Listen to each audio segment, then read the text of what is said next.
يفرق كل أمر حكيم أمرا من عندنا. وقال تعالى في مقام آخر: قل يا عبادي الذين أسرفوا على أنفسهم لا تقنطوا من رحمة الله إن الله يغفر الذنوب جميعا إنه هو الغفور الرحيم. قال رسول الله صلى الله عليه وسلم: إذا كانت ليلة النصف من شعبان فقوموا ليلها وصوموا يومها. صدق الله وصدق رسوله النبي الكريم ونحن على ذلك لمن الشاهدين والشاكرين والحمد لله رب العالمين. ایک دفعہ سب محبت سے درود شریف پڑھو. اللهم صل على محمد النبي الأمي وعلى آله وسلم تسلیما. میرے محترم دوستوں اور پیارے بھائیوں، شعبان کا مہینہ چل رہا ہے اور شعبان کے مہینے کی آج 15ویں رات ہے. جناب رسول اللہ صلی اللہ علیہ وسلم نے فرمایا: رجب کو باقی مہینوں میں ایسی فضیلت حاصل جیسے قرآن کو ساری کتابوں پہ فضیلت حاصل. شعبان کو باقی مہینوں میں ایسی فضیلت حاصل جیسے سرور کائنات حضرت محمد مصطفیٰ صلی اللہ علیہ وسلم کو باقی انبیاء پہ فضیلت، اور رمضان کو باقی مہینوں میں ایسی فضیلت حاصل جیسے اللہ کو ساری مخلوقات پہ فضیلت حاصل. پھر پیارے آقا نے فرمایا: شعبان شہری، شعبان میرا مہینہ ہے. جس مہینے کی نسبت سرور دو عالم اپنی طرف کر لے اس مہینے کی پھر کیا بات. پیارے آقا رمضان کے علاوہ جس مہینے میں کثرت سے روزے رکھا کرتے تھے وہ شعبان کا مہینہ ہے. حضرت معاذ بن جبل رضی اللہ تعالی عنہ سے روایت ہے، فرمایا سرور دو عالم صلی اللہ علیہ وسلم نے فرمایا: 5 راتیں برکتوں والی ہیں، 5 راتیں برکتوں والی ہیں. جو ان 5 راتوں میں شب بیداری کرے گا اور شب بیداری عبادت کے ذریعے کرے گا، شب بیداری عمل صالح کے ذریعے سے کرے گا، ان کے لیے جنت واجب ہے. تو ان 5 برکتوں والی راتوں میں ایک آج کی رات بھی ہے. آج کی رات کو عرف عام میں شب برات کہتے ہیں. ہم کہتے ہیں شب برات. برات جو دولہے میاں کے ساتھ جاتی ہے اس کو کہا جاتا ہے. اسی کو کہتے ہیں. بولو میرا ساتھ دو گے تو کام بنے گا. بولو. یہ ہے شب برات. شب فارسی زبان کا لفظ ہے اور اس کے معنی ہے رات کے. فارسی میں رات کو کہتے ہیں شب، اور برات یہ عربی زبان کا لفظ ہے بری ہونا. یعنی آج کی رات جہنم سے برات کی رات ہے.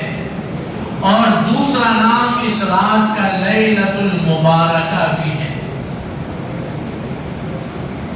شیخ عبد القادر جیلانی رحمت اللہ علیہ فرماتے ہیں جس طرح زمین والوں کی 2 عیدیں ہوتی ہیں، ایک عید الفطر اور ایک عید الاضحیٰ، تو فرمایا آسمان میں فرشتوں کی بھی 2 عیدیں ہوتی ہیں، ایک شب برات اور ایک شب قدر. زمین والوں کی عیدیں صبح ہوتی ہیں کیونکہ وہ رات کو سوتے، اور آسمان کے فرشتوں کی عیدیں رات کو ہوتی ہیں چونکہ وہ سوتے نہیں ہیں. اور شیخ عبد القادر جیلانی رحمت اللہ علیہ فرماتے ہیں کہ حضرت ابو ہریرہ رضی اللہ تعالی عنہ روایت کرتے ہیں کہ پیارے آقا صلی اللہ علیہ وسلم نے فرمایا شعبان کی درمیانی رات میں حضرت جبرائیل آئے اور کہا ہے محمد اپنا سر آسمان کی طرف اٹھاؤ۔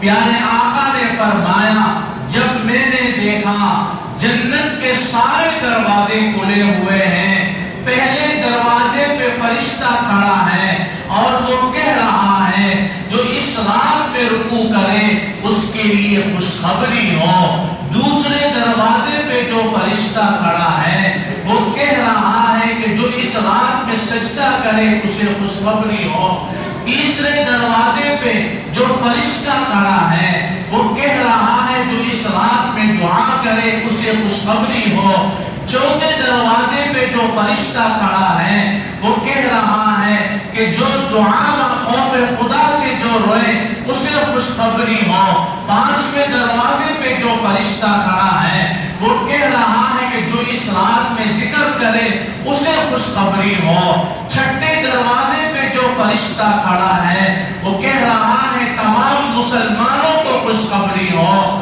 ساتویں دروازے پہ جو فرشتہ کھڑا ہے وہ کہہ رہا ہے کہ جو سوال کیا جائے گا سوال کو پورا کیا جائے گا، اور آٹھویں دروازے پہ جو فرشتہ کھڑا ہے وہ کہہ رہا ہے کہ جو بخشش کی درخواست کرے گا اس کی درخواست قبول کی جائے گی۔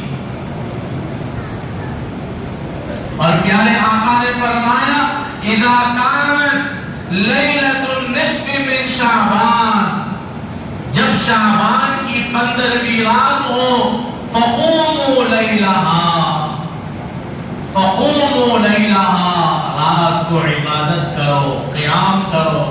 آج کی رات میں کوئی خاص عبادت نہیں، آج کی رات میں کوئی خاص اعمال نہیں، آج کی رات کی عبادت کا کوئی خاص طریقہ نہیں، بلکہ آج کی رات میں وہی اعمال کرنے جو ہم گزشتہ راتوں میں کرتے ہوئے آئے۔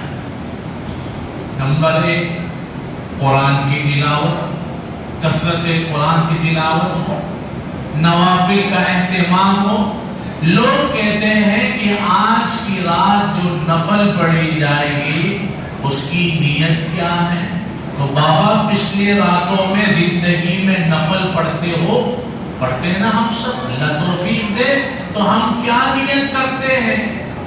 2 رکعت نفل، یہی کرتے ہیں نا۔ تو آج کی رات بھی یہی نیت ہے، کوئی خاص نیت نہیں ہے۔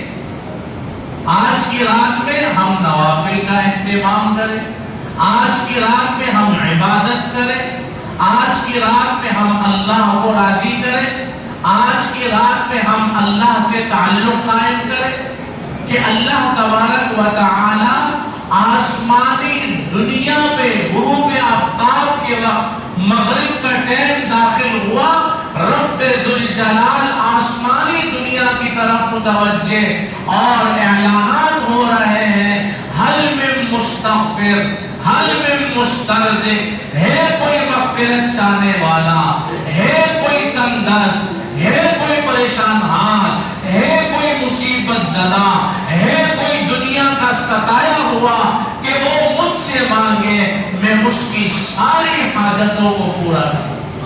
اور وہ رب ذوالجلال کتنا مہربان ہے، وہ کتنا قدردان ہے، وہ کتنا رحیم و کریم ہے، وہ کتنا معاف کرنے والا ہے کہ دنیا کے اندر ایک بچے کو جو نافرمان ہوتا ہے، جو معاشرے میں جسے بری نگاہ سے دیکھا جاتا ہے، معاشرے میں جسے شک کی نگاہ سے دیکھا جاتا ہے، معاشرے میں جسے ذلت کی نگاہ سے دیکھا جاتا ہے، معاشرے میں جس کو دیکھ کر لوگ لعن طعن کرتے ہیں، لوگ ملامت کرتے ہیں، لوگ اسے دیکھ کر برا بھلا کہتے ہیں اور لوگ اس پہ تھوکتے ہیں، کوئی اس کو کمر پہ مارتا ہے، کوئی اس کا گریبان پھاڑتا ہے، کوئی اس کو لکڑی سے مارتا ہے، کوئی اسے پتھر سے مارتا ہے، جب سب اسے مار مار کے لہو لعان دیتے ہیں، خون میں تر کر دیتے ہیں، وہ لہو لعان والا بندہ جو خون میں لت پت ہے، جسے سب نے دھتکارا، جسے سب نے ذلیل کیا، جسے سب نے رسوا کیا، جسے سب نے ملامت کی، لیکن جب وہی بندہ گھر کے آغوش میں آتا ہے، گھر کی دہلیز پہ قدم رکھتا ہے، تو ماں اسے اپنے کلیجے سے لگاتی ہے، ماں اسے اپنے دل سے لگاتی ہے، اور ماں اس کے زخموں کو اپنے روپٹے سے صاف کرتی ہے، ماں اس کے خون کو اپنے کپڑوں سے صاف کرتی ہے، ماں اسے اپنے کلیجے سے لگا کر، ماں اسے اپنے دل سے لگا کر، اس کے ماں کے کپڑوں میں اس کا خون بھی گر رہا ہے، ماں کے کپڑوں میں اس کا پسینہ بھی گر رہا ہے، ماں کے کپڑوں پہ اس کا دھول بھی گر رہا ہے، ماں کے کپڑے پورے تر ہو جاتے ہیں اس کی گندگی سے، لیکن ماں اسے اپنے سے دور نہیں کرتی، بلکہ ماں اسے اپنے کلیجے سے لگا کے بڑے پیار سے اس کے زخموں کو صاف کرتی ہے، اس پہ مرہم پٹی کرتی ہے، اسے گرم دودھ پلاتی ہے، اور ماں اسے بڑے پیار سے لقمے بنا بنا کے کھلاتی ہے، اور باہر والوں کو کچھ نہ کہہ سکا، اور باہر والوں پہ زبان نہ نکال سکا، باہر سب نے دھتکارا، اس نے سب کی دھتکار کو سن لیا، اس نے سب کی ذلت کو برداشت کیا، لیکن باہر والوں کو کچھ نہ کہہ سکا۔ یہاں ماں اس کے زخموں کو صاف بھی کرتی ہے، اور باہر والوں کا غصہ اپنی ماں سے نکالتا ہے، باہر والوں کا غصہ اپنی ماں پہ اتارتا ہے، باہر والوں نے اسے خوب مارا، ماں اسے پیار سے لقمے بنا کے کھلاتی ہے، اور ماں کے لقموں کو گراتا ہے، ماں پھر بھی اسے پیار کرتی ہے، ماں پھر بھی اسے اپنے کلیجے سے دور نہیں کرتی، ماں اسے پھر بھی اپنے دل سے دور نہیں کرتی۔ کیوں؟ ماں کا اس وقت کہنا یہ ہوتا ہے کہ یہی میرے دل کا قرار ہے، یہی میرے دل کا سکون ہے، اور یہی میرے دل کا اطمینان ہے۔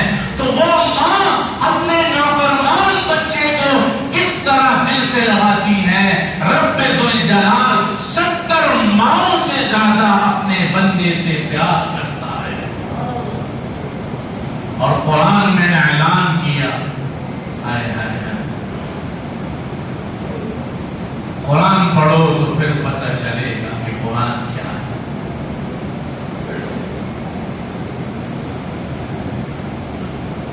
قرآن سے وابستگی نہیں ہے تو ہمیں کچھ پتہ بھی نہیں۔ کیا لوگ تھے کہ قرآن کو پڑھتے تھے، قرآن پہ غور کرتے تھے، قرآن کے معانی پہ غور کرتے تھے، قرآن کے ترجمے پہ غور و فکر کرتے تھے۔ آج ناراض نہ ہونا، سال کے سال گزر جاتے ہیں، ہم قرآن نہیں پڑھتے۔ انقلاب زندگی میں کیسے آئے گا؟ انقلاب زندگی میں کہاں سے آئے گا؟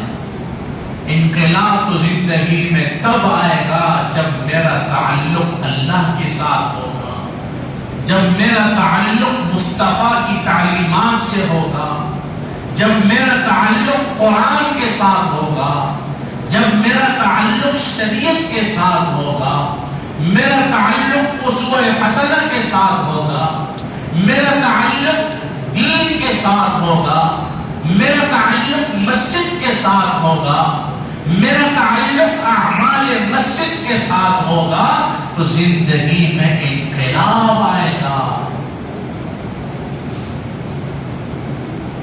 اور فرمایا دل کا اطمینان اور سکون دنیا کی کسی چیز میں نہیں، دلوں کا اطمینان تو اللہ کی یاد میں ہے۔ الا بذکر اللہ تطمئن القلوب۔ آج ہم گناہوں کی زندگی میں، گناہوں کی لذت میں پڑے ہوئے ہیں، ہمارا تقویٰ کہاں؟ امام ابو حنیفہ رحمۃ اللہ علیہ کے دو شاگرد امام ابو یوسف اور امام محمد رحمۃ اللہ علیہ، 17 سال عمر ہے امام محمد کی، روزانہ بازار سے گزرتے ہیں مدرسے میں حدیث کے علم کو حاصل کرنے کے لیے۔ اس بازار میں ایک ہندو بنیے کی بھی دکان ہے، وہ روزانہ امام محمد کو دیکھتا۔ کئی دنوں کے بعد اس نے امام محمد رحمت اللہ علیہ 17 سال کی عمر کے نوجوان کو بلایا اور کہا مجھے کلمہ پڑھا کے مسلمان کر دو۔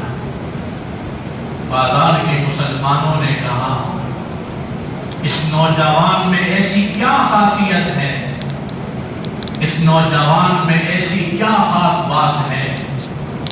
ہندو بنیے نے کہا کہ نوجوان جوانی کی عالم میں روزانہ اس بازار سے گزرتا ہے لیکن اپنی نگاہوں کو نیچے دیکھ کے چلتا ہے، غیر محرم کو نہیں دیکھتا۔ تو کہا جب میں نے اس کو کئی دن تک دیکھا تو میں مجبور ہو گیا کہ یہ مجھے کلمہ پڑھا کے مسلمان کر دے۔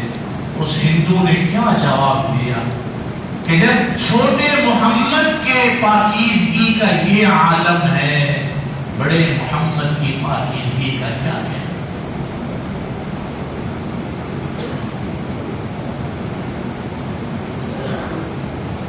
اللہ کے نبی نے فرمایا اذا كانت ليلة النصف من شعبان فقوموا ليلها، رات کو قیام کرو، قیام انفرادی کرو، تنہائی میں کرو، مانگو اللہ سے۔ حضرت علی کرم اللہ وجہہ نے خواب دیکھا۔ تقویٰ کیا ہوتا ہے؟ خواب میں کیا دیکھا کہ صبح کی نماز کا وقت ہے اور نماز حضرت محمد مصطفیٰ صلی اللہ علیہ وسلم پڑھا ہے۔ نماز کے بعد کھجوروں کا ایک ٹوکرا آیا، خواب دیکھ کر پیارے آقا نے سب سے پہلے مجھے کھجور دی۔ کہتے جب میں دوسری کھجور کے لیے آگے بڑھا تو میری آنکھ کھل گئی۔ صبح جب میں مسجد نبوی گیا، امام حضرت عمر تھے اور عجیب اتفاق کہ حضرت عمر نے بھی نماز میں وہی تلاوت کی جو خواب میں پیارے آقا نے۔ پہلی رکعت میں بھی وہی تلاوت کی، دوسری میں بھی وہی جو خواب میں پیارے آقا نے۔ نماز کے بعد کھجوروں کا ایک ٹوکرا آیا، حضرت عمر نے سب سے پہلے مجھے ایک کھجور دی۔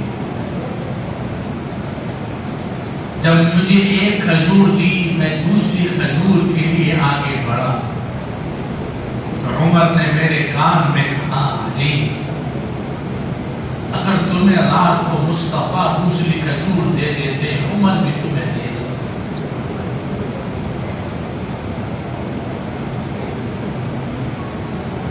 ہم آج صرف اپنی زندگی کو ایک ٹائم پاس کی طرح گزارتے ہیں۔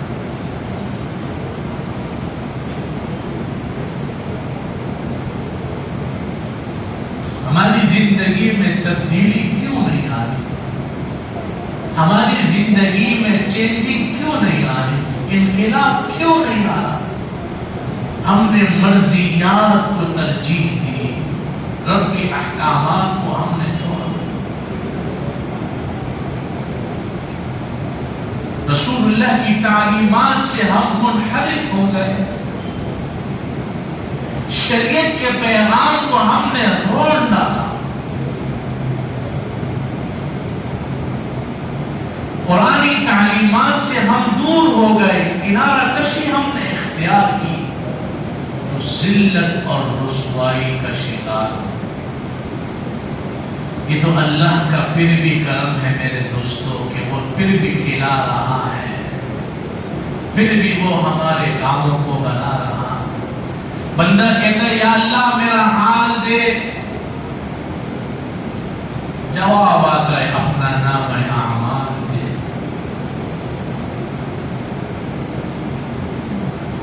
کیا لوگ تھے، میں صرف آپ کو ایک واقعہ اور سناتا ہوں کہ یمن سے ایک شخص گھوڑے پہ سوار مدینے جا رہا تھا، کہ جنہوں نے کلمے کی خاطر، رسول اللہ کی تعلیمات کی خاطر، دین کے خاطر سب کچھ قربان کر دیا۔ آج ذرا سے حالات آ جائیں ہم شکوے کر لیتے، ذرا حالات آ گئے تو ہماری زبان پہ شکوا۔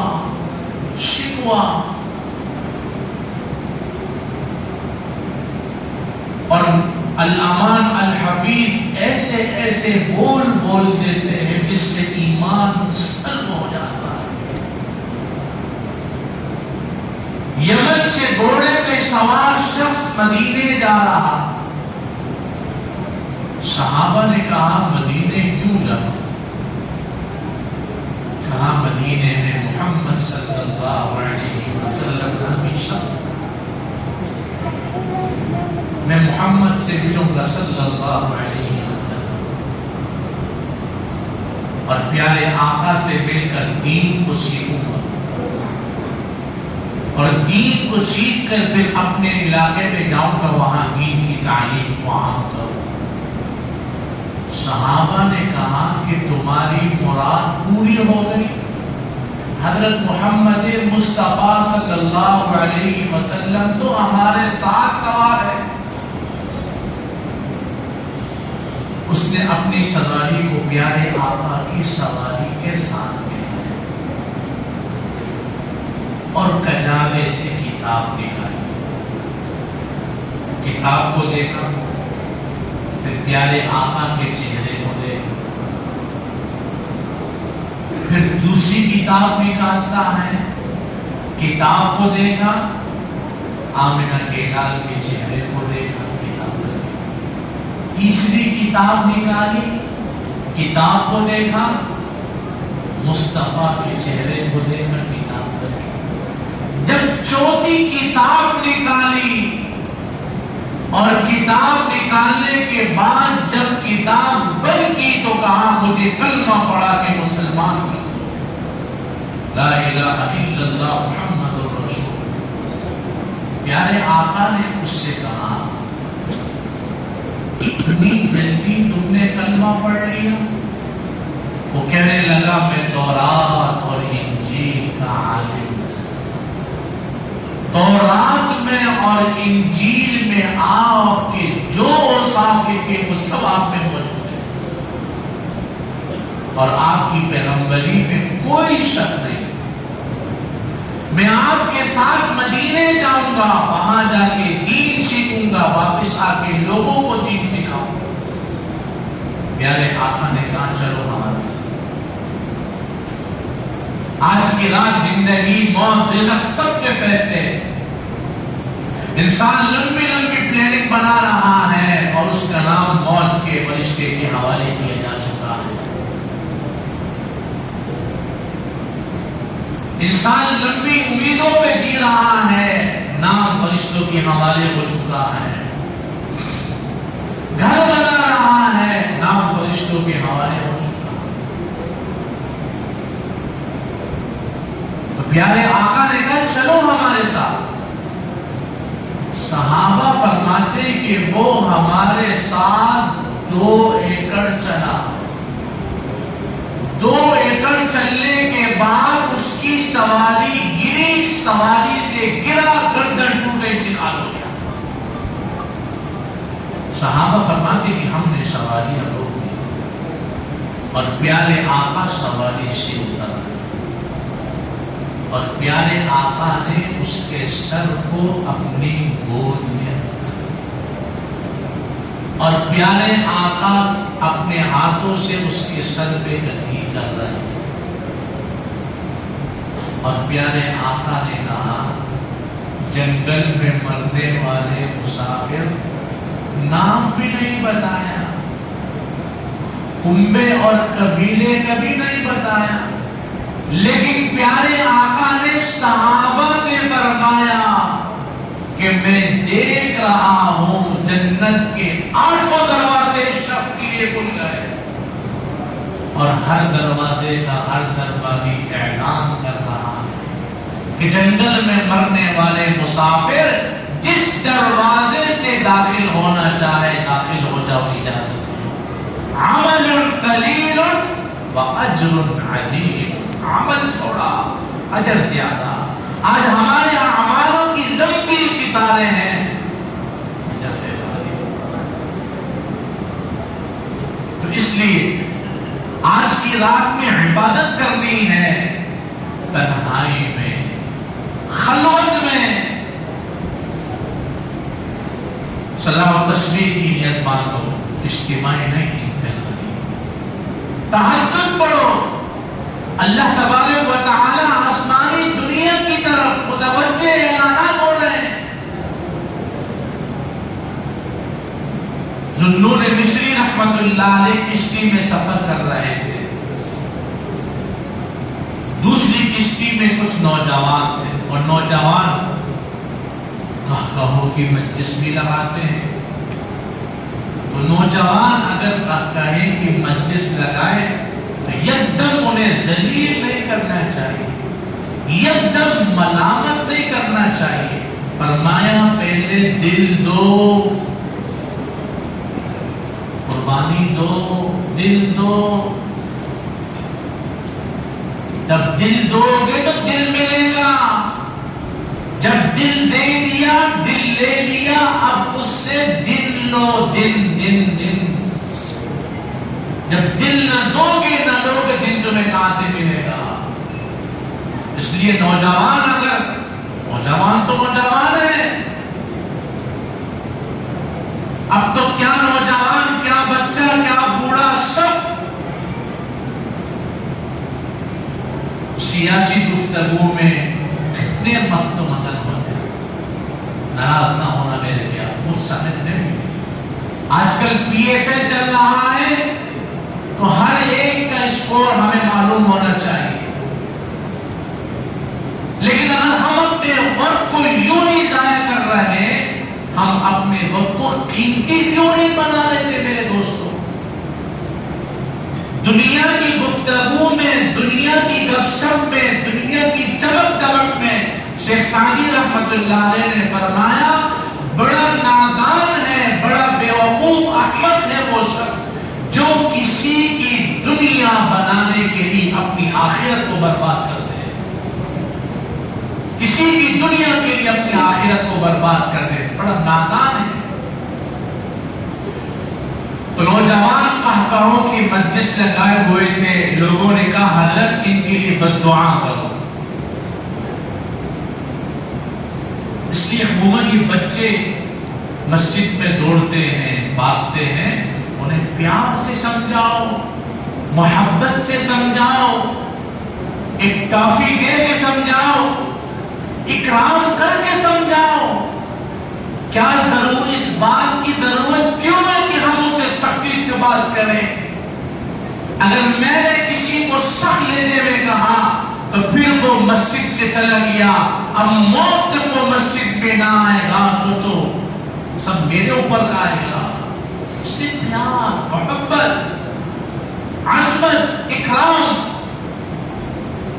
کرو، اکرام کا جذبہ ہمارے اندر نہیں ہے، تعصب ہے، تعصب کو ختم کرو، محبت کی فضا عام کرو۔ معاشرے میں انقلاب نہ آنے کی ایک بنیادی وجہ یہ بھی ہے نفرتیں عام، محبتیں ختم ہو چکی ہیں۔ تو لوگوں نے کہا حضرت نوجوان قہقہوں کی مجلس لگائے ہیں، ان کے لیے بد دعا کیجیے۔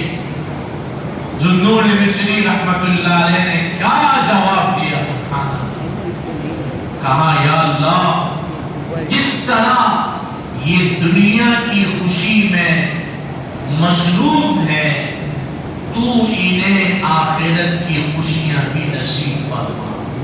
کتنی پیاری بات ہے۔ تو آج کی رات میں عبادت کرنا ہے اور دوسرا کل کا روزہ رکھنا ہے۔ ایک بزرگ نے کہا کہ رسول اللہ صلی اللہ علیہ وسلم رمضان کے بعد کثرت سے شعبان کے روزے رکھا کرتے تھے۔ تو ماشاءاللہ لوگ روزے رکھ رہے ہیں 13, 14, 15، لیکن کثرت روزے سے رمضان کے لیے ٹریننگ ہو جائے گی۔ پہلے وارم میچ ہوتا ہے، اس کے بعد پھر سلیکشن چلے کرتی ہے نا۔ وارم کے اندر پریکٹس اچھی ہوگی تو پھر سلیکشن سلیکٹ کریں گے، اور اگر وارم کے اندر، وارم کہتے ہیں نا، وارم کے اندر اگر کام خراب تو سلیکشن پھر سلیکٹ نہیں کرے گا۔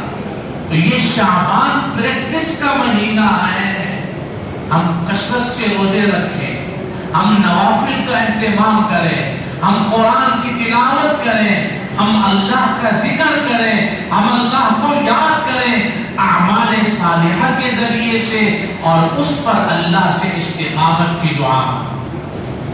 تو جہاں برکتوں والی راتوں میں لوگ استفادہ حاصل کر رہے، وہاں چند بد نصیب ایسے بھی ہیں جو اس رات کی خیر سے، نعمت سے محروم ہیں۔ ان میں سب سے پہلے مشرک، عقیدہ جس کا صحیح نہیں ہے، کام خراب۔ 10 کلو دودھ کے اندر پسینہ بھی چلا جائے تو پیے گا؟ پیے گا؟ کراہیت آئے گی نا۔ مثال تو خطرناک ہے، میں نے پسینے سے دی۔ عقیدہ ہمارا صحیح ہونا چاہیے، عقیدہ۔ دوسرا، کینہ رکھنے والا، سامنے والے کا کچھ بگاڑ نہیں سکتا، دل میں اس کے لیے نفرت، بغض کی آگ لے کر رہا۔ اور شاعر نے کہا دل میں بغض ہے، پیٹ میں حرام ہے، اور طواف ہی طواف ہے۔ دل میں بغض، پیٹ میں حرام اور طواف، کعبہ خود چکر میں کہ یہ لوگ اس چکر میں۔ اپنے دلوں کو صاف کرو۔ رسول اللہ صلی اللہ علیہ وسلم صحابہ کی مجلس میں ایک شخص گزرا، آپ نے کہا جنتی جا رہا ہے۔ دوسرے دن پھر گزرا، آپ نے کہا جنتی جا رہا ہے۔ ایک صحابی اس آدمی کے مہمان بنے، 3 دن تک ساتھ رہے۔ 3 دن کے بعد جب جانے لگے، بھائی آپ کا ایسا کوئی خاص عمل تو مجھے نظر نہ آیا۔ پیارے آقا آپ کو دنیا میں جنتی ہونے کی بشارت دے رہے، کہا میرا دل سب کے لیے صاف ہے، رات کو بستر پہ جاتا ہوں سب کو معاف کر دیتا ہوں، اس لیے دل میں کینہ نہ رکھو۔ سامنے والے کو اللہ نے خوشی دی، آپ یوں دعا کرو، یا اللہ میرے اس بھائی کو یہ خوشی نصیب فرما، اور اس کی برکت سے مجھے بھی مالا مال فرما۔ جائے کہ ہم یوں کہ اللہ اس سے ملے، سامنے والے کو خوشی مل گئی، آپ دل میں اللہ کا شکر ادا کرو، میرے بھائی کو خوشی مل گئی، اے اللہ مجھے بھی یہ خوشی عطا فرما اپنے خزانے غیب سے۔ تیسرا بدنصیب، قطع تعلقی کرنے والا، تعلق کو توڑنے والا۔ بھائی بھائی سے تعلق نہیں، بیٹا باپ سے تعلق نہیں، بھتیجے کا چاچا سے نہیں، ماں بانجے کا خالو سے نہیں، یہ تعلق توڑنے والا۔ اللہ کے نبی کا فرمان تو یہ ہے جو توڑے تم اس سے توڑو، لیکن سامنے والے نے توڑا تو ہم نے اس سے بھی توڑا، نہیں نہیں نہیں، جو توڑے اس سے ہم نے جوڑنا ہے اللہ کے لیے۔ اور میرے پیارو، تعلق رکھو اللہ کے لیے، ذاتیات کا تعلق رکھو گے آخر میں توڑ پیدا ہوگا، اللہ کے لیے تعلق ہوگا، جوڑ رہے گا۔ الحب للہ والبغض للہ واعطاء للہ ومنع للہ فقد استکمل الایمان۔ محبت اللہ کے لیے، نفرت اللہ کے لیے، کچھ دینا ہو اللہ کے لیے، اور انکار کرنا نہیں دینا ہو اللہ کے لیے۔ اور چوتھا، والدین کا نافرمان۔ پانچواں، شراب پینے والا، زنا کرنے والا۔ اور سب سے بڑا گناہ شلوار کے پائنچوں کو ٹخنوں سے نیچے لٹکانے والا. فرمایا کل قیامت میں اللہ نہ ہم کلام ہوں گے نہ نظر رحمت فرمائیں گے اس سے جو اپنی شلوار کو ٹخنوں سے نیچے لٹکا. شب بارات کی اس مبارک رات میں اس کی مغفرت بخشش نہیں.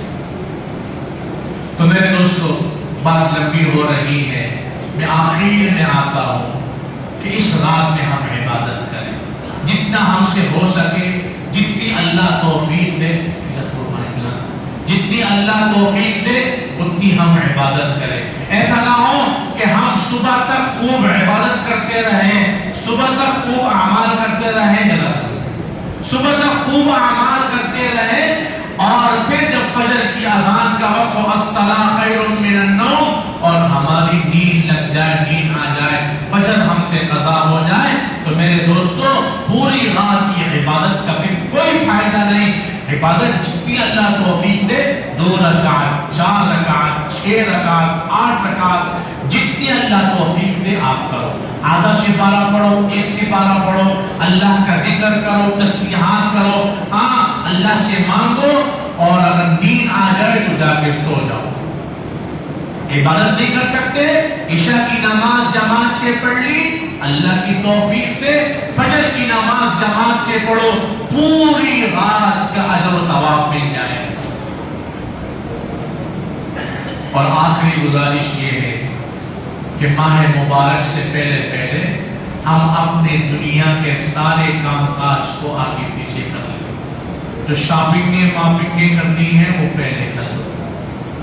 یہ نہ ہو کہ یہ رمضان بھی ہمارا یا شہری ٹرانسلیشن میں یا افطاری کے چکر میں یا رات کی پارٹیوں کے چکر میں اور یا پھر بازاروں میں گزر جائے. دیکھو اللہ کے نبی نے کیا دعا کی 2 مہینے پہلے، بارک لنا فی رجب و شعبان وبلغنا رمضان. رجب اور شعبان میں برکت عطا فرما اور ہمیں رمضان تک پہنچا. ہم بھی اللہ سے دعا مانگے کہ اے اللہ ہمیں بھی خیر و عافیت کے ساتھ رمضان تک پہنچا.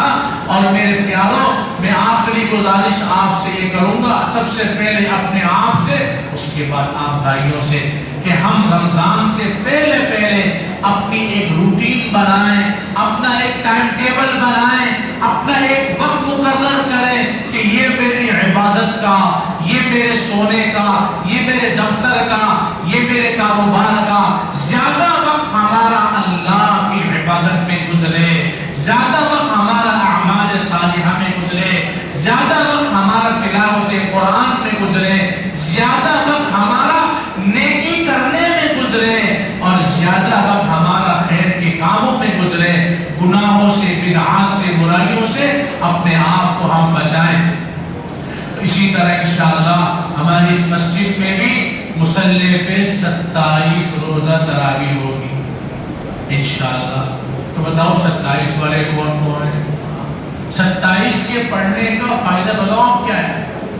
ایک نوجوان نے مجھے بڑی پیاری بات کہی، کہا مولانا 27 میں شروع کی، کہیں چلا گیا، بے چینی تھی کہ تراویح شروع ہوگی، میرا سپارہ کہیں رکنا جائے. ایسے عاشقین بھی ہیں کہ اپنے قرآن پڑھنے کے سپارے کو 27 کے سپارے کے ساتھ ساتھ چلاتے ہیں کہ 27 کو امام کا بھی قرآن مکمل، 27 کو میرا بھی مکمل، 27 کو امام اپنے قرآن کی تکمیل کی دعا کرائے گا، میری تکمیل کی دعا بھی امام کرائے گا. تو 27 روزہ مصلی پہ تراویح ہوگی، تہخانے پہ 10 روزہ تراویح ہوگی انشاءاللہ، اور مسجد کی چھت پر 18 روزہ تراویح ہوگی. تو میرے پیاروں تراویح کا اہتمام کرو، روزے کا بھی اہتمام کرو، روزانہ کے حساب سے انشاءاللہ فضائل بتائے جائیں گے. تراویح کا بھی اہتمام کرو اور روزہ رکھو.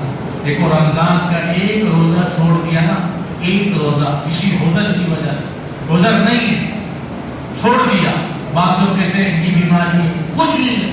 ایک اچھا ڈاکٹر کا ہے، ایماندار شریعت کا پابند کوئی ڈاکٹر حکیم کا ہے، ٹھیک ہے عذر ہے، لیکن اٹے کٹے روزہ نہ رکھے.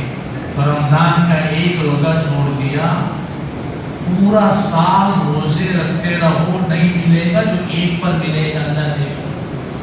تو کیا خیال ہے؟ زندگی میں تبدیلی ہم چاہتے ہیں، زندگی میں انقلاب چاہتے ہیں، انقلاب آئے گا رسول اللہ کی تعلیمات سے۔ اس طرح یہ مجمع آج بیٹھا ہے نا، یہ مجمع آج نیت کر کے یہاں سے جائے اب ہم نے موت تک مسجد سے یاری لگانی ہے، تو بتاؤ کون مسجد کو آباد کرے گا؟ دن میں 5 نماز، ہر نماز با جماعت تکبیر اولیٰ کے ساتھ، بتاؤ کون پڑھنے کے لیے تیار ہے؟ قرآن کی تلاوت کا اہتمام کون کرے گا بتاؤ؟ تھوڑے لوگوں نے ہاتھ اٹھایا۔ دیکھو بعض لوگ اس شرم سے ہاتھ نہیں اٹھاتے، دراصل کوئی تو انسان ہے کہ ہمیں قرآن پڑھنا نہیں آتا، قرآن پڑھنا نہیں آتا۔ فرمایا قرآن کریم کو لو قرآن کو چومو، اپنے وائٹ کاٹن کے کپڑے سے قرآن کی مٹی کو صاف کرو، اللہ باطن کو صاف کر دے گا۔ قرآن کو چوم کر قرآن کو سینے سے لگاؤ، قرآن کھولو اور کہو اللہ سے پیاری کتاب ہے، پیاری کتاب ہے، لیکن میرے گناہ اتنے ہیں کہ میری زبان اس کے پڑھنے سے عاجز ہے۔ طلب دکھاؤ، فرمائے طلب والے کو کبھی وہ محروم نہیں کرتا اور بے طلبوں کو کبھی وہ نوازتا نہیں۔ طلب دکھائیں گے اللہ سینے کو قرآن کے انوارات سے منور کر دے گا، زبان کو قرآن کی تلاوت سے معطر کر دے گا اور دل کو قرآن کی تلاوت سے مزین کر دے گا۔ طلب دکھاؤ اللہ تو کرو گے انشاءاللہ، ابھی سے رمضان کی تیاری کرو گے، ابھی سے مسجد کو آباد کرنے کی کوشش کرو گے، اور میرے پیاروں یہ مسجد کی آبادی صرف رمضان تک نہ ہو، موت تک کا عزم کرو، موت تک کی نیت کرو، موت تک کا ارادہ کرو کہ جب ہماری آخری روح تک ہونے کا وقت ہو تو ہم نماز کی حالت میں سجدے میں ہوں، زبان پر ہو سبحان ربی الاعلی، روح پرواز ہو جائے، قرآن پڑھ رہے ہوں، زبان پر ہو الرحمن، روح پرواز ہو جائے، مسجد میں ہو اللہ کا ذکر کر رہے ہوں، روح پرواز ہو جائے، مسجد میں ہو عمل صالح میں لگے ہوئے ہو، روح پرواز ہو جائے، امر بالمعروف کی تبلیغ کر رہے ہوں، روح پرواز ہو جائے، لوگوں کی منتیں کر رہے ہوں، لوگوں کو اللہ سے لوگوں کا تعلق جڑوانے میں ہم لگے ہوں، روح پرواز ہو جائے، لوگوں کو گناہوں سے بچایا جا رہا ہو، روح پرواز ہو جائے، لوگوں کو گمراہیوں سے بچایا جا رہا ہو، روح پرواز ہو جائے، یہ خاتمہ ایمان کی موت ہے۔ اللہ سے ہمیشہ ایمان پر خاتمے کی دعا کرو، کہو یا اللہ ہمیں زندگی ایمان والی بنا اور اس ایمان پر استقامت کی دولت سے مالا مال فرما، اور آخری وقت ہو تو خاتمہ ہم سب کا ایمان پر فرما، کہو یا اللہ ہم سب کا خاتمہ ایمان پر فرما۔ ایک دفعہ سب کہہ دو یا اللہ